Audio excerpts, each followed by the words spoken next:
Alexander Gianni. It's 3 p.m. December 11th. Like I said yesterday, key fucking point. The way you catch these psychopaths, because my theory is there's corruption or these guys are pretending to be investigators.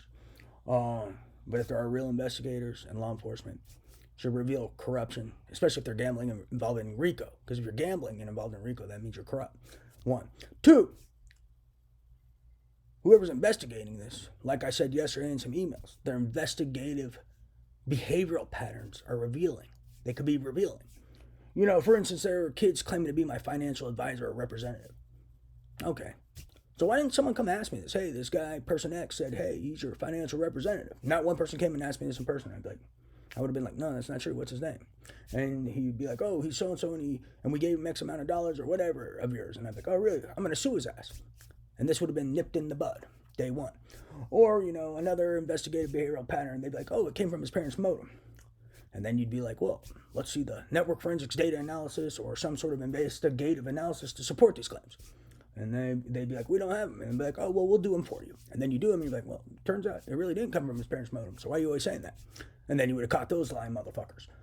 But yeah, a key point is there's all these people who pretend to be my representatives and talk for me, but no one comes and talks to me in person, which is just really weird.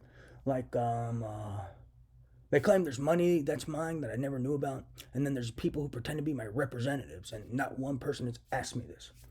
If I was a CIA guy or a United Nations counterterrorism guy investigating this, I would have went and talked to me the first time I heard of this and be like, hey, did you give anyone permission to gamble with money that's yours? Or did you ever create a gambling account? Or do you have financial representatives? And I'd be like, fuck no, who's claiming that? And then they'd be like, these guys. And I'm like, oh, so those might be the terrorists hiring people to hold me hostage and attempt murder on me. Thanks. Now I can sue the shit out of them and let's put them in prison.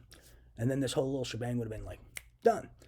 So why that never happened, and then ponder all the other investigative patterns that weren't followed that would be typical of an investigation. Like a financial crimes investigation involving Bitcoin pumps and illegal gambling and RICO and illegal money. Now, why aren't there a financial crimes investigation going on? Why wasn't there? Supposedly some of these kids like manufacture betting results and make up some story. Oh, we beat a financial crimes investigation case when they didn't even do one. And they manufacture and manipulate some bet supposedly. And then they just manipulate people and manufacture betting results to sell lies, and people actually fall for this shit. They actually pretended they did a financial crimes investigation involving a Rico Grande in like a day or two, maybe, or a week. Not even sure how long they claimed. Why don't you ask them how long their financial crimes investigation took involving this Rico Grande? The fact that it's a Rico and people haven't freezed and seized assets should raise a red flag too. But if there is anyone who's not corrupt investigating this, their investigative behavioral patterns should be revealing as fuck. And then certain steps that weren't taken may be revealing as well. If they didn't take certain steps that would typically be taken in an investigation, there may be a reason why. And that may be revealing of agendas and hidden agendas and things they're lying to you about.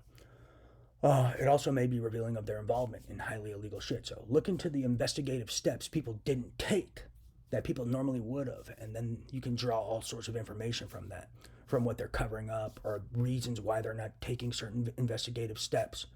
What are they covering up? That kind of jazz. Praise Jesus.